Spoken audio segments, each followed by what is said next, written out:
দফায় দফায় সংঘর্ষে রণক্ষেত্র বন্দরনগরী চট্টগ্রাম, গুলিবিদ্ধ সহ আহত অর্ধশতাধিক হাসপাতালে। অসহযোগ আন্দোলন ঘিরে উত্তেজনা রাঙামাটি খাগড়াছড়িতে। চট্টগ্রামে গুলিবিদ্ধ হয়ে নিহত মুদি দোকানির পরিবারের শোকের মাতম। উপার্জনক্ষম ব্যক্তিকে হারিয়ে অথৈ সাগরে স্বজনরা। মারামারির মাঝখানে পড়ে গেছিল, ওনার শরীরে প্রচন্ড কিন্তু সিটাকুটির দাগ। সাধারণ মানুষ কিভাবে মারা যাবে? সাধারণ মানুষ তো কোনো দোষ করে নাই। ঢলের পানিতে এখনো বন্দী খাগড়াছড়ির ৬০০ পরিবার। ভোগান্তি চরমে ৬টি কেন্দ্রে আশ্রয় নিয়েছে ভুক্তভোগীরা।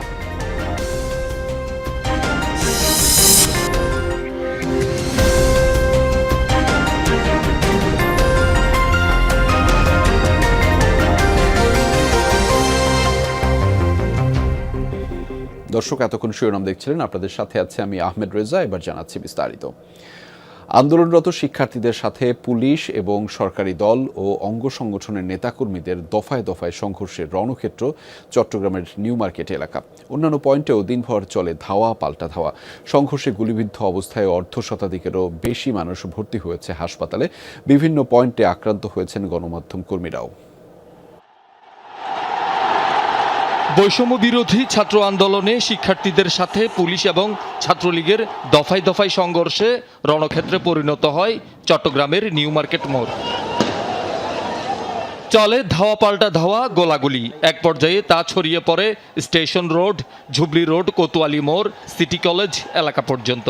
উভয় পক্ষের সংঘর্ষে গুলিবিদ্ধ হন অন্তত অর্ধশতাধিক। পরিস্থিতি নিয়ন্ত্রণে পুলিশ ফাঁকা গুলি, টিয়ার শেল ও রাবার বুলেট নিক্ষেপ করে। আতঙ্ক ছড়িয়ে পড়ে আশপাশের পুরো এলাকায়। ভাঙচুর করা হয় বিভিন্ন স্থাপনা।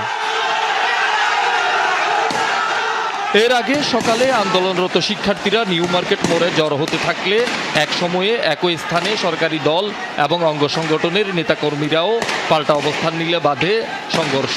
নিউ মার্কেট ছাড়া বন্দরনগরীর দেওয়ানহাট, ওয়াসা মোড়, চৌহমুনি, লালখান বাজার, কাজী দেউরি, মুরাদপুর, বহদ্দারহাট, জেলার পটিয়া সহ অন্যান্য স্থানেও চলে ধাওয়া পাল্টা ধাওয়া।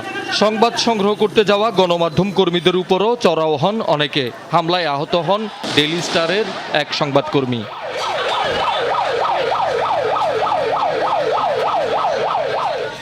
সংঘর্ষে আহতরা একে একে আসতে থাকেন চট্টগ্রাম মেডিকেলে। বিকেল পর্যন্ত গুলিবিদ্ধ অবস্থায় অন্তত ৫৫ জনকে ভর্তি করা হয়েছে হাসপাতালে।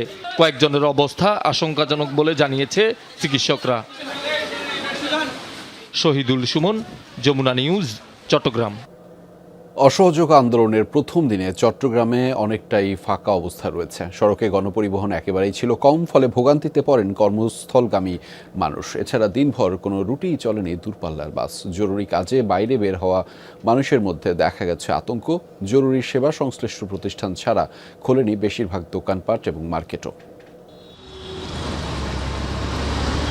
সকাল থেকে বন্দরনগরীর সব সড়ক অনেকটা ফাঁকা। হাতে গোনা কিছু রিক্সা, সিএনজি অটোরিকশা আর দুই একটি গণপরিবহন ছাড়া তেমন কোনো যানবাহন চলেনি। কর্মস্থলে আসা যাওয়ায় দুর্ভোগে পড়েন সাধারণ মানুষ। টার্মিনাল থেকে ছেড়ে যায়নি দূরপাল্লার কোনো বাস, ফলে আটকা পড়েন দূরের যাত্রীরা। এখন গাড়ি ঘোড়া কম, কিছু করার নাই, তো তারপরে তো যেতে হবে কাজের ক্ষেত্রে। চলাফেরা করতে কষ্ট হয়ে যাচ্ছে। তাছাড়া এখন দিন খাইতে আছি, তাছাড়া এখন না যাইলে না হচ্ছে। একদিকে সর্বাত্মক অসহযোগ আন্দোলন, অন্যদিকে আন্দোলনরত শিক্ষার্থী এবং সরকারি দল ও অঙ্গ সংগঠনের পাল্টাপাল্টি কর্মসূচি, মোড়ে মোড়ে পাল্টা অবস্থান, সব মিলিয়ে জীবিকার তাগিদে বাইরে বের হওয়া মানুষের মধ্যে দেখা গেছে আতঙ্ক। এরকম দিনে কাজে বেরোচ্ছি, তারপরে দেশের একটা এরকম পরিস্থিতি, তো এই অবস্থায় আসলে বাইরে যাওয়াটাও একটু রিস্ক। বর্তমানে অনেক আতঙ্কিত আছি, সামনে যে কি হবে আমাদের। আমরা দিন আনি দিন খাই, আমাদের অবস্থা খুবই খারাপ। চট্টগ্রামে সরকারি বেসরকারি অফিস আদালত খোলা থাকলেও গণপরিবহন সংকটের কারণে উপস্থিতি কিছুটা কম। আতঙ্কে খোলেনি বেশিরভাগ দোকানপাট, মার্কেট ও ব্যবসা প্রতিষ্ঠান। তবে খাবার, ওষুধের মতো জরুরি সেবার দোকান খোলা। আমাদের তো জরুরি পরিষেবা হিসাবে খোলা রাখতে হচ্ছে। দেখতে পাচ্ছেন যে সব কিছু বন্ধ, আমাদের আশেপাশে সব দোকানে বন্ধ। ব্যবসার অবস্থা নষ্ট হয়ে গেছে না, এটা ব্যবসা পরিবেশ আছে, তো কাজে বলে লাভ নেই। কাস্টমার এখন সবার ভয়ভীতি আছে, প্লাস অন্যান্য লোকজনও আপনার রাস্তায় কম, এখানে সংঘর্ষ হচ্ছে আবার আতঙ্কের কারণে আমরা এখন দোকান বন্ধ রাখছি এইটাই। দুই একটা রিক্সা চলে, মানুষ কিভাবে আসবে, এই জন্য সবাই, আর সবচেয়ে হলো মেইন রোডের সব দোকান বন্ধ, এই জন্য মার্কেটই বন্ধ। গাড়ি ঘোড়া চলতেছে না, হয়তো এদিক থেকে দূর হচ্ছে, অনেকে আছে ভয়ে দূর দেয়, তার কারণেই দোকানপাট সবাই বন্ধ করছে। আল আমিন শিকদার, যমুনা নিউজ, চট্টগ্রাম। আজ সন্ধ্যা 6টা থেকে আবারও সারা দেশে অনির্দিষ্টকালের জন্য কারফিউ জারি করা হয়েছে। দুপুরে স্বরাষ্ট্র মন্ত্রণালয়ের এক সংবাদ বিজ্ঞপ্তিতে এই তথ্য জানানো হয়েছে। এতে বলা হয়েছে, রোববার সন্ধ্যা 6টা থেকে পরবর্তী নির্দেশ না দেওয়া পর্যন্ত ঢাকা মহানগর সহ সব বিভাগীয় শহর, সিটি কর্পোরেশন, পৌরসভা, শিল্পাঞ্চল, জেলা সদর ও উপজেলা সদরে সান্ধ্য আইন বলবৎ থাকবে। যদিও এর আগের ঘোষণা অনুযায়ী রাত 9টা থেকে কারফিউ শুরুর কথা ছিল, কিন্তু আইন শৃঙ্খলা পরিস্থিতি বিবেচনায় সিদ্ধান্ত পরিবর্তন করল স্বরাষ্ট্র মন্ত্রণালয়। জনপ্রশাসন মন্ত্রণালয়ের পক্ষ থেকে সরকার বেসরকারি অফিসে আগামীকাল থেকে 3 দিনের সাধারণ ছুটি ঘোষণা করা হয়েছে। মোবাইল ইন্টারনেট সেবায় আবার বিভ্রাট দেখা দিয়েছে। মিলছে না 4G ইন্টারনেট সেবা, ফলে গ্রাহকরা মোবাইল ফোনে নিরবিচ্ছিন্ন ইন্টারনেট ব্যবহার করতে পারছেন না। মোবাইল এবং ব্রডব্যান্ড ইন্টারনেটে ফেসবুক, ইউটিউব সহ বেশ কিছু সামাজিক যোগাযোগ মাধ্যমের সেবাও মিলছে না। দুপুর 1:45টার পর থেকে পর্যায়ক্রমে দেশের সবকটি অপারেটরের ইন্টারনেট সেবা বন্ধ হয়ে যায়, শুধুমাত্র 2G'র মাধ্যমে ভয়েস কল সেবা চালু রয়েছে। গ্রাহকরা জানিয়েছেন, শুরুতে কিছুটা ধীরগতি থাকলেও 1:45টার পর থেকে আর 4G নেটওয়ার্ক ব্যবহার করা যাচ্ছে না। এদিকে ঢাকার কোথাও কোথাও ফিক্সড ব্রডব্যান্ড ইন্টারনেটে ধীরগতির অভিযোগ করেছেন গ্রাহকরা। নিয়ন্ত্রক সংস্থা বিটিআরসির তথ্য অনুযায়ী দেশে মোবাইল ইন্টারনেট ব্যবহারকারীর সংখ্যা 12.5 কোটি। চট্টগ্রামের বদ্দারহাটে শনিবার দুপক্ষের তুমুল সংঘর্ষ হয়েছে। সংঘর্ষে আহত হয়েছে অন্তত 10 জন আর প্রাণ হারিয়েছেন এক ব্যক্তি। নিহতের স্বজনদের আহাজারিতে ভারী হয়ে উঠেছে পরিবেশ। সাধারণ মানুষের এমন মৃত্যু মেনে নিতে পারছেন না পরিবার। পুরো বিষয়টি খতিয়ে দেখা হচ্ছে বলে জানিয়েছে আইন শৃঙ্খলা বাহিনী। শনিবার রাতে নিজ কর্মস্থল নগরীর রিয়াজউদ্দিন বাজার থেকে বাসায় ফেরার পথে বহদ্দারহাটের দুই পক্ষের সংঘর্ষের সময় গুলিবিদ্ধ হন ৪৫ বছর বয়সী মোহাম্মদ শহীদ নামে এই ব্যক্তি। বুক, পিঠ সহ শরীরের বিভিন্ন স্থানে গুলি লেগে রাস্তায় পড়ে যান তিনি।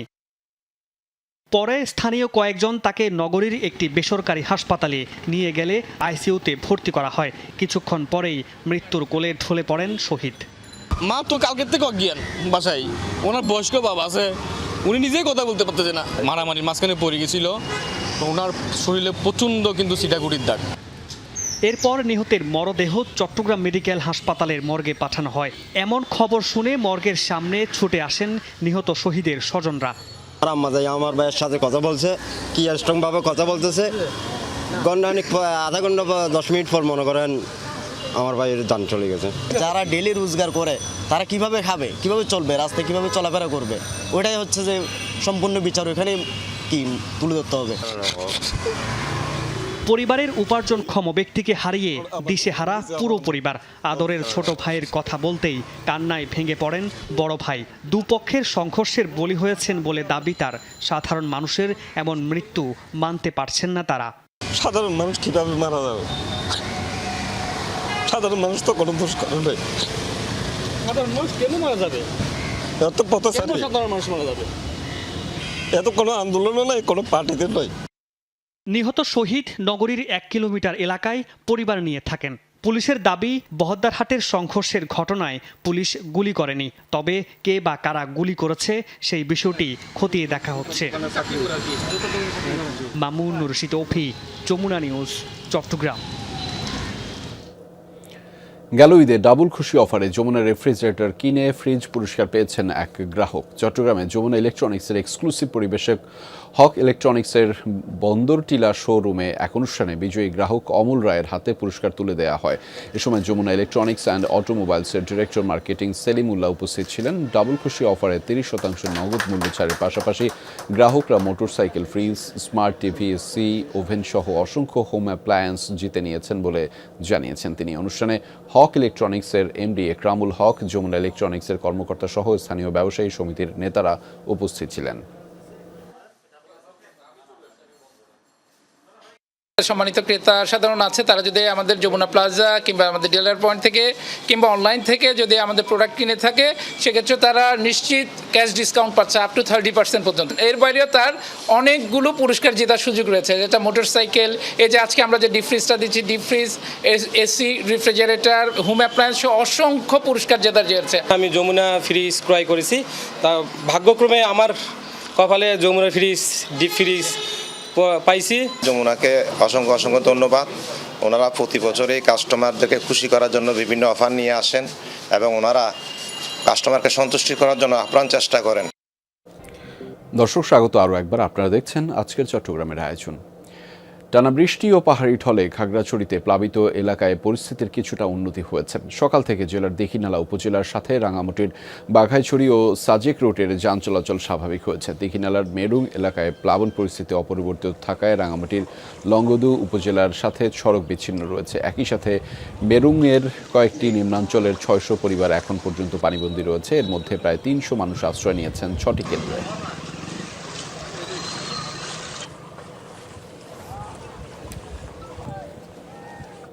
দর্শক, এ বিষয়ে আরও জানাতে খাগড়াছড়ি থেকে এই মুহূর্তে ফোনে আমাদের সাথে যুক্ত রয়েছেন সহকর্মী শাহরিয়ার ইউনুস। তার মাধ্যমে জানাবো আপনাদেরকে সেখানকার খবরাখবর। শাহরিয়ার, বন্যা কবলিত এলাকার পরিস্থিতি এখন কেমন দেখছেন? মূলত ত্রাণ সহায়তা দেওয়া হচ্ছে কিনা সেটি একটু জানাবেন। আপনাকে প্রথমেই বলতে চাই যে খাগড়াছড়িতে টানা অবিরাম বর্ষণের ফলে যে সকল এলাকা প্লাবিত হয়েছিল, সেই এলাকাগুলো এখন অনেকটা উন্নতির দিকে আমরা বলতে পারি। একই সাথে হচ্ছে যেই সব মানুষ পানিবন্দী ছিল, তারাও এখন তাদের ঘর বাড়ি থেকে যেমন পানি নেমেছে, তেমনি করে তারা ক্ষতিগ্রস্ত পরিবারগুলো কিন্তু তাদের বাসা বাড়িতে ফিরতে শুরু করেছে এবং তারা অনেকটা স্বাভাবিক জীবনযাত্রা আমরা শুরু করেছে সেটি দেখতে পেয়েছি। সবশেষ যদি বলি তাহলে খাগড়াছড়ি দীঘিনালা উপজেলার সাথে সাজেক, রাঙামাটির সাজেক এবং বাঘাইছড়ির সাথে সড়ক যোগাযোগ বিচ্ছিন্ন ছিল, সেটি সকাল থেকে চালু হয়েছে। অর্থাৎ এখন যে সড়ক বিচ্ছিন্ন অবস্থায় যেটি ছিল সেটি অনেকটা স্বাভাবিক হয়ে গেছে। অপরদিকে দীঘিনালা উপজেলার মেরুং যে ইউপি রয়েছে, সেখানে আমরা খবর নিয়ে জানতে পেরেছিলাম যে মাইনে নদীর পানি বেড়ে কয়েকটি নিম্নাঞ্চল প্লাবিত হয়েছিল। গত শুক্রবার থেকে আজকে সকাল পর্যন্ত সেই এলাকাগুলো পানি বন্দী অবস্থায় ছিল, কিন্তু বেলা বাড়ার সাথে সাথে নতুন করে কোনো বৃষ্টিপাত না হওয়ার ফলে সেই মাইনে নদী থেকেও ধীরে ধীরে পানি নামতে শুরু করেছে এবং প্লাবিত যে এলাকাগুলো ছিল সেই এলাকাগুলো থেকে পানি নেমেছে। আর যেটি বলছিলাম যে এখন পর্যন্ত মেরুং ইউপির কয়েকটি সড়কে এখনো পানি থাকার কারণে দীঘিনালা লংগদু সড়ক যোগাযোগটুকু বন্ধ রয়েছে। এছাড়া খাগড়াছড়ি জেলা সদরের বিচ্ছিন্ন এলাকায় যে চেঙ্গি নদীর পানি বেড়ে প্লাবিত হয়েছিল, সেগুলো অবস্থার উন্নতি হয়েছে গতকাল থেকেই। এবং আমরা দেখেছি যে সকল পরিবার আশ্রয় কেন্দ্রে ছিল, তারা তাদের বাড়িতে ফিরেছেন এবং তাদের বাসা বাড়ি পরিষ্কার করে তারা সেখানে অলরেডি বসবাস শুরু করেছেন। সবকিছু মিলিয়ে বন্যা পরিস্থিতির বেশ ভালোই উন্নতি হয়েছে খাগড়াছড়িতে। তবে আমরা একটি ঘাটতি দেখতে পেয়েছি, সেটি হচ্ছে ত্রাণ সহায়তা। এত বিচ্ছিন্ন এলাকা প্লাবিত হওয়ার পরে প্রায় 3,000-এরও বেশি যে পরিবার পানিবন্দী ছিল, তাদের মধ্যে ত্রাণ সহায়তা ছিল অপর্যাপ্ত। অর্থাৎ স্থানীয় প্রশাসন থেকে যে পরিমাণ ত্রাণ সহযোগিতা থাকার কথা ছিল সেটা আমরা পাইনি। আমরা যখন সদর উপজেলা নির্বাহী কর্মকর্তার সাথে কথা বলেছিলাম, তিনি আমাদেরকে গতকাল পর্যন্ত জানিয়েছেন যে আসলে যে পরিমাণ ক্ষয়ক্ষতি হয়েছে, পানিবন্দী মানুষ পরিবার ছিল, তাদের আসলে পূর্ণ একটা তালিকা করা হয়নি, যার ফলে যেখানে যতটুকু পেরেছেন তারা সেইভাবে ত্রাণ তৎপরতা চালিয়েছেন এবং পরবর্তীতে তাদের জন্য আসলে সদর প্রশাসনের পক্ষ থেকে শুকনো খাবার বিতরণ করা হয়েছে। গতকাল রাত পর্যন্ত আমরা সেটি জানতে পেরেছি। প্রায় সেই খবরের বিস্তারিত আপনার মাধ্যমে জানছিলাম। ধন্যবাদ শাহরিয়ার ইউনুস আমাদের সাথে যুক্ত হওয়ার জন্য। দর্শক, এই ছিল আজকের চট্টগ্রামের আয়োজনে। এতক্ষণ সাথে থাকার জন্য সবাইকে ধন্যবাদ।